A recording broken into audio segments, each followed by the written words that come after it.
When I returned to high school, the first thing I did was confront the infamous Yandere Chloe at the school gate. "If you're willing, I'll go with you today," I said. The students around us whispered that I was crazy.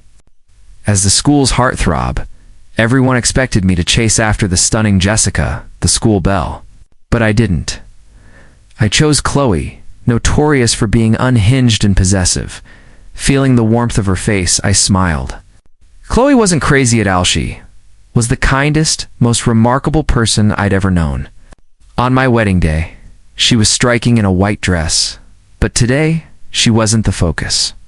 She walked toward me, her gaze unreadable, and when she spoke, it was still that same sharp, teasing tone.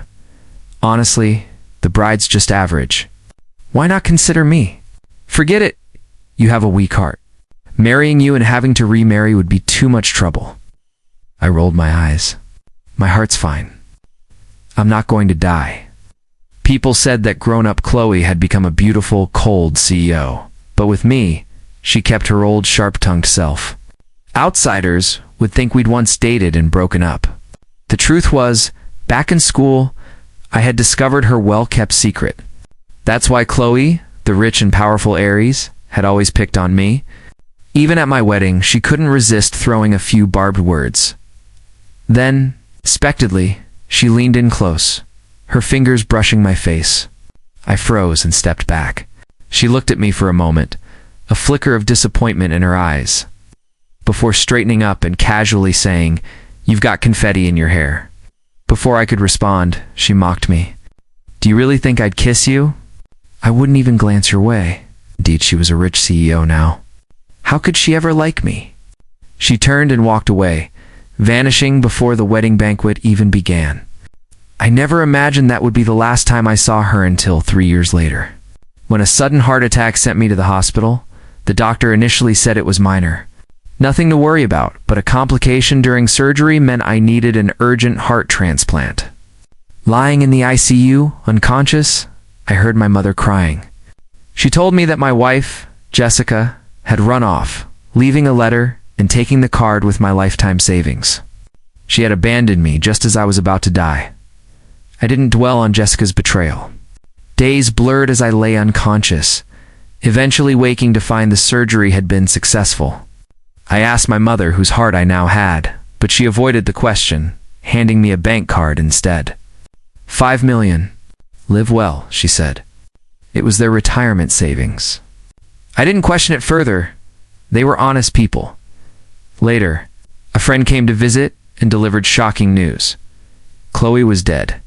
My chest ached. Words caught in my throat. How could she die? Unable to process it, I found myself at her apartment. The door had a password lock. On my final attempt, I entered the number from my mother's bank card, 77,025. Backwards. It read 52,077, which in Chinese internet slang meant, "I love you, Ethan." The door opened. My heart pounded. Inside, I found a room filled with photos of Misum from our school days, some from the years we hadn't seen each other. Each photo had writing on the back, "Ethan, besides being good at studying, you're terrible at everything else, especially judging people. How could you fall for that two-faced Jessica? I still like you. Every time it snows, I'm outside your place. From now on, you can only smile, not cry.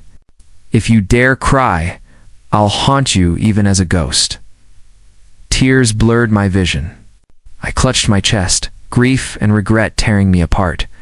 Chloe had left me her heart literally through the transplant. I couldn't die now, suddenly. I was back in high school, the day I discovered her secret. The sun slanted down, and Chloe leaned against the school gate, sucking a lollipop. I ran to her, holding her close. She stiffened, unsure, then looked up, her voice trembling. "Did you hug the wrong person?" "No," I whispered, placing my hand over her heart. "I missed you." Her heart raced under my palm. Tears filled my eyes as I saw her blush spreading from her cheeks to her ears. "Ethan, why are you saying this? Don't you hate me for being a psycho?" I shook my head. "I never hated you." The world narrowed to just us. But then, someone pushed her a familiar face. Jessica. She tried to drag me away, but I steadied Chloe, glaring at Jessica. Are you insane? I snapped. Do you think being a school bully gives you the right to harm her? Get out of here. Jessica froze, pale, staring at Chloe. I realized then, anyone who hurt me or Chloe before would never give me their heart. But Chloe, even in death, had given me everything. I snapped back irritably. Didn't you brush your teeth today? Why does your breath smell so bad? Jessica huffed, offended. Calling people psycho all the time? Have you no manners? What kind of spell did she cast on you? Don't tell me you actually like her. Yes, I said simply, taking Chloe's hand. I like her. No spell, I choose her. The students around us murmured in disbelief. Is Ethan really giving up Jessica, the perfect school belle, for a Yandere? One voice cut in. Grades aren't everything. Chloe's a little psycho, sure, but she's prettier than Jessica. During PE, when a ball nearly hit a classmate's head, Jessica didn't help. She just glanced and walked away. Chloe dove in, blocking the ball and saving Kevin. Ethan and Chloe are better together, some said. Jessica flared. We were supposed to be a couple. What's wrong with you? Who said we were a couple? I snapped. In high school, I never dated Jessica. People just shipped us because I was the top student. By the time we got married, everyone had turned rumor into reality, calling us a campus love story. It made my skin crawl. Jessica ground her teeth. You'll regret being with a psycho. I smiled. Don't worry. I won't regret it. You're the psycho, immoral, and without character. But those words hit a nerve. Jessica lunged, grabbing my arm in shame and anger. Chloe's face darkened. She moved like a flash, seized Jessica's wrist, and twisted it until it popped.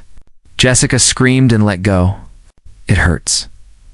Let go, she cried. Chloe's eyes were cold as she twisted the wrist again. Touch him again, and I'll break your hand. I'm a psycho. I'll do anything. Jessica trembled, nodding ferociously. I won't. I won't. When Chloe released her, Jessica scrambled away in tears. Chloe turned to me, her face unreadable for a moment, then walked off without a word. I checked the time 3 hours until I was supposed to discover Chloe's secret. I had to stop it. I followed her. Chloe, I have something to tell you. She ignored me. When we reached a quiet spot, she spun around. You're not Ethan. Who are you? I froze. What do you mean I'm not Ethan? I asked. Her eyes were sharp. I know Ethan, his habits, his mannerisms. You're not him. I was stunned. She knew me that well? I stepped closer. I am Ethan. I had a dream. The god of marriage said, "You're my future wife," and told me to be more cheerful, not just a bookworm. So I'm trying to change. Chloe's lips twitched. Do you think I'm a fool? She teased. I closed the distance. How could someone so beautiful be a fool? I wanted to provoke her to see if she'd admit she liked me. You know me so well, do you like me? She glanced at me, paused, then said yes. Calmly, she popped a lollipop into her mouth and kept walking. I jogged to catch up. Then why didn't you confess? I asked. I told you many times, she said. When? I pushed, and she stopped so abruptly I bumped into her back. Her voice softened. I was afraid of scaring you if I was too serious, and afraid you'd avoid me if I wasn't serious enough. I won't avoid you anymore. I hugged her from behind. She pushed me away. You're not Ethan. Stay away. I am Ethan. Really? Chloe crossed her arms skeptically. You said you had a dream. The god of marriage said, I'm your future wife. I nodded. She hummed. If I'm your future wife, then kiss me. Taken aback, I stepped forward and kissed her cheek. Her eyes flashed. Suddenly, she pressed my head and kissed me on the lips, at first light, then deeper. The nearby garden trees swayed. In that filtered light, she held my face. Ethan, you're 27, and still so innocent, she whispered. Dizzy from the kiss? I asked. Do you believe I'm Ethan now? She pinched my cheek and walked away. Not sure. Needs more investigation, felt played. I glanced at the time and rushed after her, grabbing her arm. Can I take you out? Dinner? Games? My treat. She looked at me meaningfully. You've been following me all day. What do you want? I have things to do. Stop following me, stammered. Chloe's glare was fierce. If you follow me again, I'll kiss you to death. I covered my mouth, stunned. After a few steps, she turned serious. Ethan, stop following me. Don't go past that restaurant, okay? I said, and she walked toward the restaurant. I quietly took a different route that also led there. I wasn't afraid she'd pull away in shame after I discovered her secret. I was afraid she might get hurt. If I couldn't stop it this time, at least I would face it with her that day. While buying study materials, I passed the Grandview restaurant and saw a brutal scene. Chloe's father had her pinned against the wall, blood running down her forehead. You little bastard, he snarled. I'll kill you. Your mother was a KTV hostess. If the old lady hadn't insisted, you'd never have entered the Davis family. Smashed a brick against her head. Blood soaked her blue and white uniform. He slapped her, dragged her by the hair. Chloe didn't cry. She was used to it. The driver and housekeeper nearby sighed, saying things like, "This child has a hard life." Her mother was a hostess. Her father doesn't accept her. I was stunned. I'd always thought Chloe carefree, but I never imagined such a suffocating home life. I called the police, but the driver stopped me. Don't bother. This is family business. The Davis family's influence is something you can't mess with. The man warned me to mind my own business. I felt conflicted, but then our eyes met. Chloe went pale, shock, panic, helplessness, and avoided looking at me. She didn't want the person she liked to see her like this. I stepped forward and told the man I'd already called the police. He threatened me, but the housekeeper intervened. Sir, the company is about to go public? Don't make trouble. He spat on my shoe as he left, warning me to wait. I wanted to take Chloe to the hospital, but she shook my hand off and wiped the blood from her face. Her voice was ice cold. Get lost. I wasn't angry. Chloe's temper was unpredictable. Then a provocatively dressed woman, arm in arm with a beer-bellied man, approached. She was Chloe's stepfather's companion. She threatened Chloe for money and reminded her of her origins as a bar hostess's daughter. The woman demanded $100,000 within a week, or she'd expose Chloe as not Mr. Davis's biological child. Chloe didn't cry when her father beat her, but now her eyes were red. Why did you give birth to me if you don't treat me well? She whispered, spine bowed as night fell. When she finally turned, I had already left. I knew she didn't want me standing there, staring at her wounds. The next day, Chloe came to school as if nothing had happened, not defeated or broken, just as fierce and temperamental as ever. The only difference was, she was harsher with me. She blamed me for finding out the secret she'd kept hidden, the suffocating home, the abusive father, the mother who'd worked in a hostess bar. All the things she'd tried to bury, I had seen. Our distance grew wider, but now that I knew, I refused to let her face it alone. I ran back to the Grandview restaurant and froze when I saw what was happening. Chloe was holding a wooden stick and had forced her father up against a wall, his face bloody. You dare hit me? She snapped, tapping his head with the stick. From now on, every time you hit me, I'll hit back. When he stumbled away, her eyes cleared. The shock and helplessness had vanished. Her mother arrived with a man. Chloe dropped the stick and slapped the woman. I have no money, she spat. If you want to threaten me, fine. I don't want to be part of the Davis family anymore. I was stunned. How had things changed so much? Had I really altered the timeline by coming back to high school? After everything calmed, Chloe slumped onto the stone steps, exhausted. She looked at me as if she didn't have the energy to be hostile anymore. I sat down in front of her and pulled out a candy. Want some? It's sweet, I offered gently. She stiffened, then slowly, wearily buried her face in my shoulder and mumbled, Yes, life is too bitter. I fed her the candy. The bitter days are over. Life will be sweet from now on. She began to cry quietly, and I didn't ask questions. I just held her. Everyone has their own kind of snow private, cold things we don't show the world. She had carried too much. I wouldn't pry. If one day she chose to tell me, I'd be there. Another candy, another hug. and the promise that the bitter things would end. Night fell heavy and dark. Chloe leaned against me for a long time before she finally stood. As she left, a streetlight flicked on, and she paused beneath it. She looked back with something like life in her eyes and smiled. "Ethan, see you tomorrow?" I felt something change. She seemed different, stronger. Then, a jolt back to reality. "Ethan, wake up. You're going to be late." My mother was shaking my shoulder. I rolled over, half asleep and stubborn.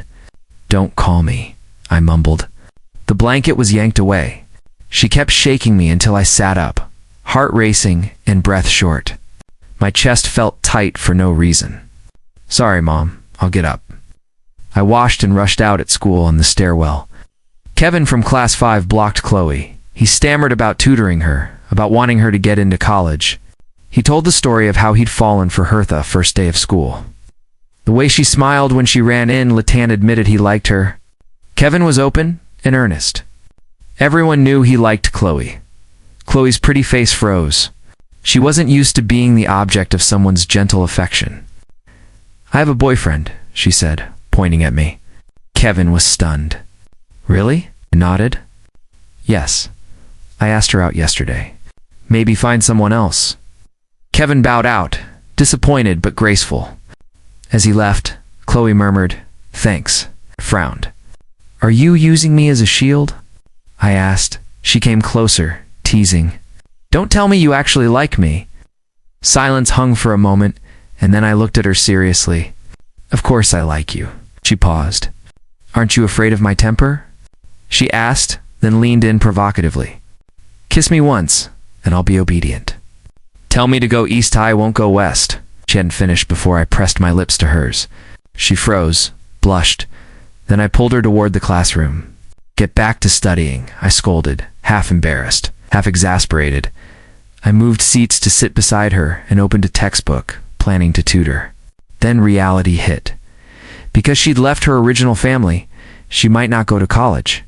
She might work and go into business. I shut the book and tried to be practical. There are 360 trades. Every trade has its master. "Be yourself," I said. Chloe ignored me and bent over a test paper, and over the next days, she surprised everyone. She studied hard, rented a small apartment, worked part-time jobs, and refused to take my money out of pride. I wanted to help, so I tidied her place and cooked dinner, hoping she'd relax after a long day. I finished cooking and hid outside, peeking through the window as Chloe and Amy came in. They dug in, but within moments both of them were bending over the table, retching. Amy wiped her mouth and cursed. "Who cooked this?" "It's horrible," Chloe, trying not to waste food, forced a bite down, but it was awful. "Let's just eat out," she said. Amy warned her to change the cheap lock on her door. Someone had clearly tampered with her food. "Don't let them poison you," she said. When they left, I couldn't help but taste a little of the food. It was terrible. My plan to help had failed spectacularly, but the thought that someone had tried to sabotage her shook me more than the bad dinner. I was determined. If anyone tried to hurt Chloe, I would be there to stop it. Was it really that bad? Everyone was exaggerating. Demit really was awful. I gave up cooking and thought of another way. I grabbed a large bag and headed out. "Where are you going?" My mom called. "I've got something to do," I replied. Just as I stepped outside, my dad asked her, "Honey, have we been robbed?" Things keep disappearing, and half the food I make is gone. Even the cold dishes and pickles in the fridge. It's like the house is being emptied. Mom rolled her eyes. "Your son carries a big bag out every day, and you just noticed. He's putting the food in Chloe's fridge so she can heat it herself. And he's bringing her essentials: toilet paper, detergent, toothbrushes, shower gel, so she won't have to spend a penny." I smiled. Thinking of Chloe, we kept busy, and before I knew it, summer had flown by. Cicadas chirped incessantly, and we were in our senior year, approaching the college entrance exams. "What school do you want to apply to?" I asked Chloe. She rested her chin on her hand, staring out the window lazily. "Medical school?" "Why medicine?" She lowered her hand, glancing at me with a small, teasing curve of her lips. Clearly, she wanted to change the subject. I want to go to NYU School of Law. Her eyes widened slightly. Why change your major? I hadn't said what I wanted to study before, so technically it wasn't a change. The current Chloe seemed sharper, more perceptive, like she had been reborn. If she had been, maybe she could face her family's hardships with more ease, suffer less, and avoid future troubles. I silently hoped this life would be easier for her. Seeing me drift off, she snapped her fingers. What are you daydreaming about? Why change your major? I just smiled. I wanted to be a lawyer to defend Chloe, to protect her if anyone ever bullied her again. Lawyers were cool. I pulled a strawberry candy from my pocket and held it to her lips. Here, open up. She did, and I pinched her cheek gently. So sweet. Let's work hard and ace the exams together. Out! The countdown to graduation ticked down. The sweat, the effort, the long hours, all of it paid off. We got into our dream universities. University life separated us by cities, but we talked for hours every day. Arguments came and went. When I heard from her roommate that she was being pursued by many handsome guys, jealousy struck. I bought a train ticket to Austin to see her. On the train I called, "Pick me up at the station later." Chloe sighed on the phone. "Don't tell me you came to find me too." We both groaned helplessly. "Let's meet at a midpoint." We agreed. It started raining as I waited under the station eaves. Minutes later, I saw her beautiful, smiling, leaning close until our noses almost touched. Then she kissed me. "Stop being angry. Okay?" She cooed, resting her arm on my shoulder. I held her gently, fussing over her running around, touching her sweaty face. "Are you tired?" "Not at all," she whispered. "Seeing you is enough." We held hands as darkness fell, searching for a place to stay. At the hotel, I had booked a room with 2 beds. Feeling awkward, I said, "I'm going to take a shower. I'm sticky." Chloe nodded.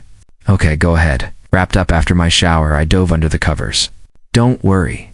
I won't touch you until we're married. Go to sleep." She got up to shower but slipped back into bed afterward. I froze. "What are you doing?" I stammered. "I'll just kiss you once. Nothing else." She pressed her lips to mine repeatedly. I blushed, clutching the blanket. "Be rational," I muttered. She turned off the light, hugged me from behind. "Don't be nervous. I want to touch you. You're hugging too tight." "I'm cold. It's summer." "Air conditioner's cold?" I replied. She laughed, moving her hand mischievously. I tensed. "Where are you touching?" "Stop." Time flew. We graduated. Chloe became a renowned doctor. I became a lawyer. On our wedding day, she looked breathtaking in her dress. I leaned on the dressing table, grinning. "Congratulations." "Mrs. Ethan, you finally had your way," I teased. "You were such a rogue," she replied with a mischievous smile that night. Under the blessings of friends and family, we married. Our life was simple, ordinary, and happy. I'd pick her up from work with flowers, and she'd lie on my lap watching dramas as I fed her snacks. Life felt perfect. 3 years later, at 27, I suffered a heart attack. But I wasn't scared. Chloe was my surgeon. She held my hand tightly in the operating room. "Trust me. You'll be fine." "I trust you," I said. The surgery was a success. Afterward, she wouldn't let me lift a finger, caring for me constantly. At night, I held her in my lap, blow-drying her hair. Moonlight streamed through the window. She snuggled into me, cheeks flushed, kissing me gently. "I'll make sure you always stay safe," I whispered. "Ethan, Chloe wants you to live a long, long life," she murmured before falling asleep. 5 years later, our family grew with a daughter. Chloe held her eyes soft and tender, playful as ever. "Ethan, if you don't change your diaper, she'll corner you like I did at kindergarten," she joked. I laughed, taking our little girl in my arms. Sunlight poured through the window, warming us as we watched Chloe and our daughter sleep peacefully. I felt a sense of calm and contentment I'd never known. What had once seemed impossible was now our reality. Our little family, hearts beating as one, and the rest of our lives promised nothing but sweetness.